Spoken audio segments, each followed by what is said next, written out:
think the age of innocence is over. What is needed is enhanced security in Greenland, but I don't think we need to take over Greenland to have that. Russia's not going to go away as a country that just doesn't look at the world the way we do. I think we'll continue to have threats from Russia, China, maybe others. Hello, welcome to a special edition of On the Record. I'm Adam Jasser. My guest is Mike Sfraga, former US President Joe Biden's top diplomat for the Arctic. We are in Tromsø, Norway, for the Arctic Frontiers Conference. It is normally focused on peaceful cooperation between Arctic nations. This year, however, one subject is paramount: security. And that is hardly a surprise after the contentious argument over Greenland between the United States and the European allies. Ambassador Sfraga, thank you for joining us. Thank you for having me. So, is the row over now, or are we still arguing? I think we're in a phase of trying to understand each other better. We're not arguing, but I think we're trying to feel out this new world. The world has shifted. What was in some ways a very predictable framework for international engagement has shifted a great deal, certainly since Davos, where we saw the allies, friends of the United States lean a little bit away from us and trying to understand what the new world brings us.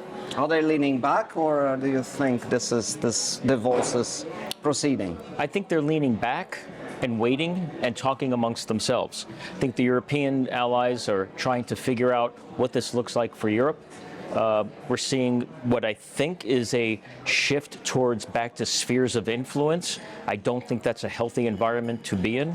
And I think Europe understands that, preceded by what's happening in Ukraine. Russia's war on Ukraine fundamentally shifted a lot of thought in terms of Europe, certainly in the United States and elsewhere around the world. I think that it also is a time for reflection, a reflection of all allies, friends, partners that believe in the international rules-based system that's been in place for so long. A lot has happened. For the Arctic, does that mean the age of innocence is over and yes, hard power is back in the region? I think the age of innocence is over. This idea of exceptionalism, Arctic exceptionalism, which stated that no matter what was happening outside of the Arctic, the 8 Arctic nations were sort of insulated from the ripples of big geopolitics. That clearly, that age is over. We now are, the Arctic is fully integrated into the broader geopolitical environment, and we're seeing that to this very day play out on all sides of the world. So President Trump has provided a bit of a rude awakening to the Europeans, to the exposure to the Nordic region and the Arctic. He identified Russia and also China as a potential threat to the Western Hemisphere's security, but also European security. Has he exaggerated this threat, or is it real? I think there's a concern. The concern is that these issues that are evolving in the North become full-out threats. We have to be clear-eyed here. We're talking about Russia's work in the North to be more dominant in the North and globally as well, but predominantly in the North. China's renewed interest in the Arctic. They had some interest. There's a far different dynamic happening. We have Russia in the Arctic, China in the Arctic, and Russia and China together in the Arctic, at least on the Alaska side, my side of the Arctic, the Bering Strait side of the Arctic, where we see joint naval operations, joint bombing operations, joint Coast Guard operations, naval armadas working in cooperation with each other. That's fundamentally different. This pace of... Can you be more specific? What kind of cooperation are you talking about? So, joint naval armadas in the Bering Sea, the Bering Strait. Russian bombers and Chinese bombers flying off the coast of Alaska. Russian Coast Guard and Chinese Coast Guard operating together. Armadas, joint armadas coming up from the North, South Pacific, North Pacific into the Bering Sea, Bering Strait. That's this last summer. 4 to 5 Chinese icebreakers off the coast of Alaska. So we're seeing a fundamentally different sense of activity and rhythm and pace happening on the Bering Strait side, different than what's happening on the Barents in the North Atlantic. But nevertheless, you see militaries working together in a way that they have not before. So the threats are real. Plus, the North is obviously an early sentinel for any ballistic missiles or now hypersonic missiles coming over the top of the world. we have to have a security architecture in place that defends, detects from Alaska all the way through Canada, Greenland, into the Nordics and into Europe.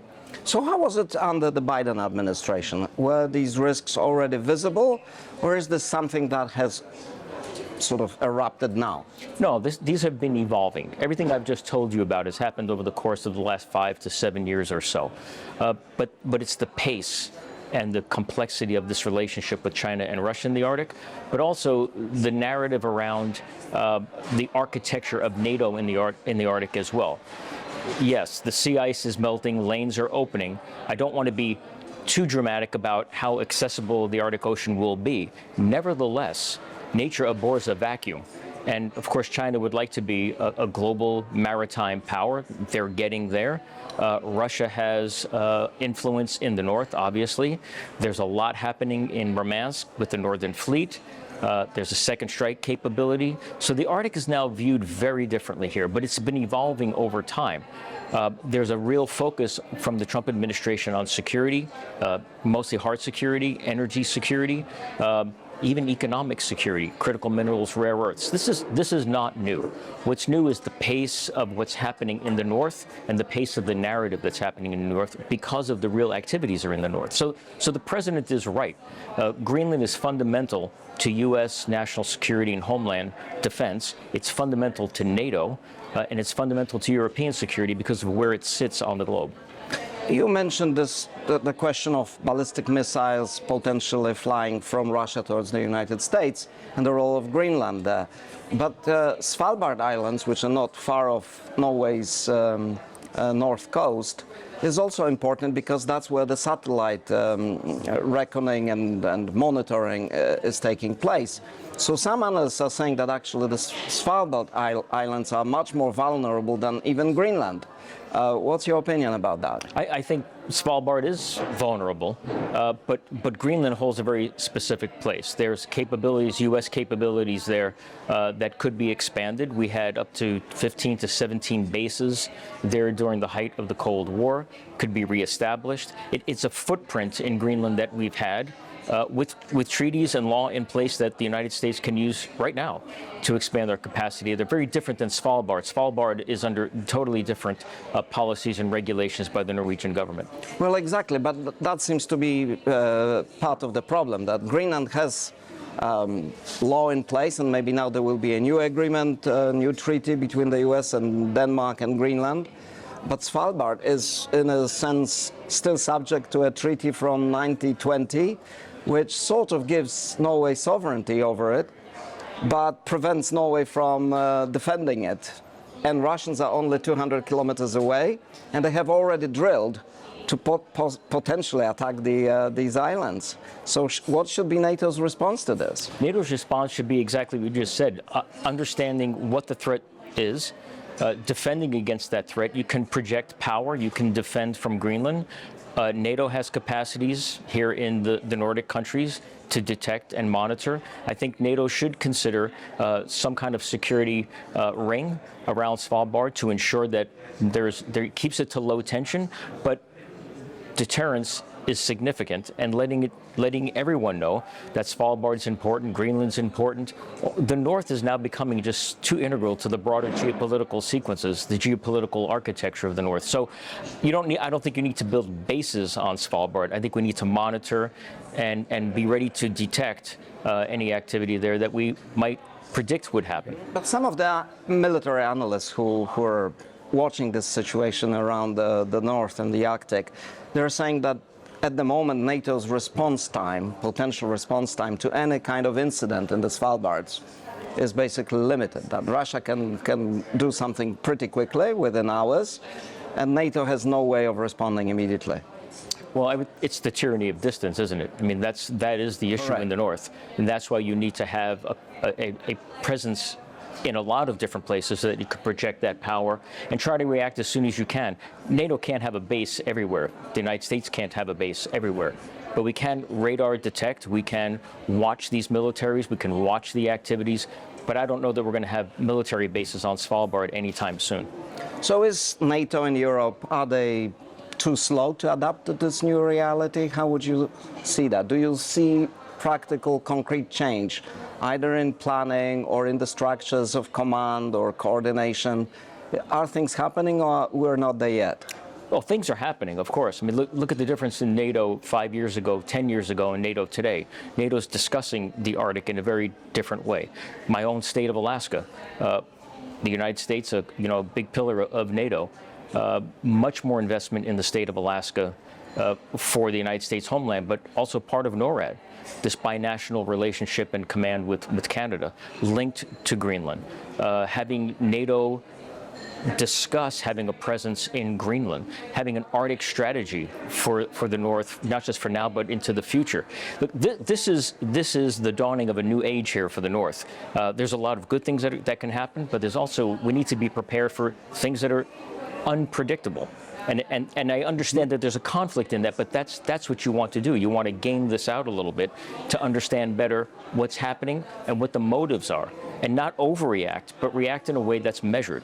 But pardon me for saying this, because on the one hand you're projecting this idea that there is some coordination and things are moving, but at the same time we see tensions between the US and Canada, politically speaking, on the rise. Canada talking more and more in terms of like, we need to be able to act independently, also in the defense area, and the same goes for the Europeans. So, is this not wishful thinking, what you just presented? I don't know if it's wishful thinking. I think it's a dose of reality.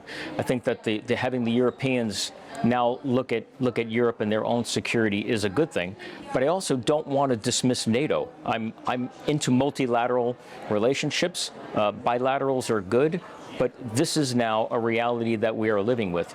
And look how fast things have evolved since Davos, very fast. So I don't know if NATO is slow to it, but NATO, the US, Canada, all trying to react in a way that is not just about their national security, but I would hope that it's also about our collective security through NATO. Alaska Senator Lisa Murkowski, with whom you collaborated, I believe, in your previous role as the chief diplomat for the Arctic. She's been very critical of the current US administration's approach to European allies, particularly over Greenland. Has this been influential enough in Washington to lead to some kind of adaptation of US policy? I think she's had a good deal of impact on the narrative around it. It's the actions that I'm watching now. So I think she has led convincingly a group, a co-delegation out to Copenhagen. I think that was a wonderful signal. I think that she has outlined quite clearly that you can invest in your friends and partners. You don't need to be talking about taking them over or invading. She's noted that Denmark and Greenland have been great allies and partners. Yeah, I think she has turned the dial here on what is really clear. And what's really clear is the United States should honor borders. It should be part of the rules-based system, and we should honor our commitment to NATO. Some people are saying it was the financial markets that actually forced President Trump to dial down his rhetoric because the markets reacted very badly. I'm sure that was part of the decision. But also, I would hope that there's people in the administration that understand that the United States and the Kingdom have all the tools they need to do exactly what it is the administration wanted to see, which is an expanded security architecture that included Greenland. We have those tools right now. We could expand those bases in a very short period of time with a significant investment. So we're hearing from both capitals, in Denmark, from Greenland, but also from Washington, that the negotiations are proceeding quite well, and that there may be an update to the treaty that regulates U.S. presence on Greenland. Do we have a sense of what kind of change is going to be implemented in terms of U.S. capabilities? I don't know what those frameworks are, but I can say that the framework exists. I would offer that instead of talking about taking over an ally or friend, or instead of talking about invading or buying a friend, there's a way to help all of Greenland, and by doing that, you help our own security. And that would be to invest, let's say, $500 million a year. Have the United States invest $500 million a year for 10 years. And expand bases, but also work with the Greenland government to build their civil society, education, economic development, tourism, mining, I'm hoping that that's part of these discussions that are happening between the Kingdom, Greenland, and the United States, that there's a real framework already in place to actually invest in Greenland, solidify that relationship, enhance our security. If the current framework was sufficient, then why would there be negotiations over something else? So I'm trying to pick your brain on, is this something that the US would really need to make that kind of investment you just mentioned? I don't know, infrastructure into deep sea ports which are not there in Greenland. What is it really? I think that what the United States is looking for, which is not something that is not needed. What is needed is enhanced security in Greenland, absolutely. There's a lot to monitor in the GI-UK gap. There's modernization, there's an expansion of some of our bases. I think that would be very good. I think that would be very helpful. I think maybe that's what they are looking for. But I don't think we need to take over Greenland to have that. Okay, so what are the modalities that need to change? Is it a new declaration, or in other words, I'm trying to pin down if some substantial changes to the existing treaty is needed or not? I don't think changes to a treaty are needed. That's my opinion. I think we have the tools from a 1951 agreement to look at those bases, review them, enhance them, put in new structures, new capabilities there to be able to monitor what we need to be able to monitor and detect from a distance. What else comes from these discussions, I don't know. I don't think we need to take over this country. I think we need to enhance our capabilities there. But surely politically, President Trump will have to be able to demonstrate that he got something extra from these negotiations. Otherwise, if he goes back straight to the treaty that was already in place, then the whole row seems needless. So, you know, what is it going to be, do you think? A fig leaf or something substantial? No, I think there could be something substantial here. It's my hope that there's something substantial. And if the president was looking for the win, I would say, Mr. President, the win would be that you have negotiated with the Kingdom and with Greenland to expand our current base in Pidavik. You have negotiated the expansion of 2 or 3 or 4 additional bases. You have negotiated additional military capacities in Greenland. You have negotiated, maybe there's an agreement on critical and rare earth minerals. I think that's a good portfolio of not just victories and wins. That's a good portfolio of national security, economic security for Greenland and for the United States. I think the president and his team can say that that's a win, and Greenland can say that that's a win, and the Kingdom can say that's a win. So there would be an extra layer of let's say, language that would enshrine these things into the treaty. Sure. Or maybe they don't have to be in a treaty. We already have the tools in place. Maybe they could be absolutely executing what we can already do. It's an agreement to put X troops on a particular base, X weapon systems on a particular base, expand the particular base. And if a new treaty needs to be done, then a new treaty can be written. If an addendum can be made, then make the addendum. But the base of what we need, I believe, is already there. And the president can say that he indeed enhance our security in the North for not just the United States, but for all of our allies. Is there a blueprint elsewhere in the world that you think is relevant in this context of U.S. establishing military presence or economic presence in some other parts of the world? We have military presence all over Europe. I mean, in Germany, and I could keep going. South Korea. Look at all our bases around the world, especially after World War II. We have agreements. Guantanamo Bay is another one. I mean, that we don't want to be taking land, but we have a base elsewhere. We have bases all over the world. So you can say that, in fact, we have the tools. Let's create these bases in Greenland or revitalize them. And there it is. And some analysts have been pointing out to special agreements the U.S. has with some Pacific nations, which is even more enhanced cooperation than, let's say, U.S. bases within NATO territory, so to speak. Is that a potential blueprint? You can use, yeah, there's a whole portfolio of blueprints you can use. It could be a Guam, it could be Federated States of Micronesia, it can be Palau. I mean, you can have all sorts of agreements all over the world through different countries. This specifically is an Arctic issue with a NATO ally. And so that's why I keep coming back to NATO and the architecture that we're allowed to build out in terms of our 1951 agreement. We already have it in place. I don't think we need to search for any additional frameworks. They exist. I think we just need to use it. Right. So, in your opinion, what is needed now in the Arctic to boost its security? What would be your three top priorities? Number one would be enhancing the U.S. presence in the state of Alaska, because not only is that a projection of Arctic deterrence, it's also a projection of force, not just for the Arctic, but for the North Pacific. Also for the South Pacific and the South China Sea.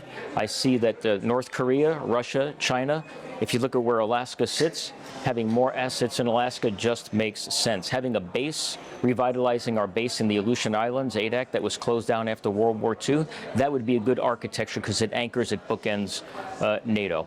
It's also part of the binational relationship with NORAD. So that would be the first. The second would be to absolutely enhance our capacities with NORAD, with our Canadian allies. And the third would be enhance our capacities with Greenland. I think if you looked at the North American Arctic and you did that kind of security architecture, it would enhance and elevate NATO's ability to protect all of us. And the Europeans, what should be their priority when it comes to the Arctic? Do they need like common command together with the Baltic states, or, you know, because at the moment it's all a fragmented picture, and it seems NATO doesn't even have a specific Arctic doctrine, if you will. Well, so I think they need to work on that, yes, the NATO doctrine for the North, absolutely. But you know, the Nordic countries cooperate a great deal defense. They need to weave that a little bit closer together. Interoperability will be key. With Sweden and Finland now as members, now you have an East-West relationship in terms of NATO right up to the Russian border with Finland. So I think now you need to like integrate the interoperability, integrate road systems, integrate weapons supply depots. Now I think it's the work, but also the linkages between the Baltic and the Arctic. So it's north-south, east-west. But in terms of command, a common command in NATO, Baltic, Nordic command, because at the moment they're separate. Yeah, I don't know that answer. To me, it seems like command structures should come after its form-following function. The command structure should follow what are the absolute needs. Okay. We saw a recent analysis published in the Arctic Today magazine, which follows all these developments very closely, and they said that only Norway really thinks about Arctic deterrence, whereas the other Arctic nations have other priorities, such as surveillance, you know, monitoring Russian activity, but not real deterrence. And that each of these Nordic nations pursue a slightly different strategy, which individually makes sense, but it's not a coherent plan. Would you agree with that assessment? Obviously, Norway is a leader, and we know that. But I don't underestimate our Finnish friends either. I mean, there's significant capacity in Finland. They're worried about the border, aren't they? Of course they're worried about the border, but they're also worried about the North as well and the Baltic. And to me, you can't separate the Bering Sea from the Beaufort Sea or the Barents Sea from the Baltic to the Black Sea. In my mind, you can't separate those. But they do have varying approaches. But that's where I'm talking about the weaving of these approaches. There's a way to leverage these individual expertise, even individual perspectives, and leverage them in the way that enhances not just their security, but NATO's security as well.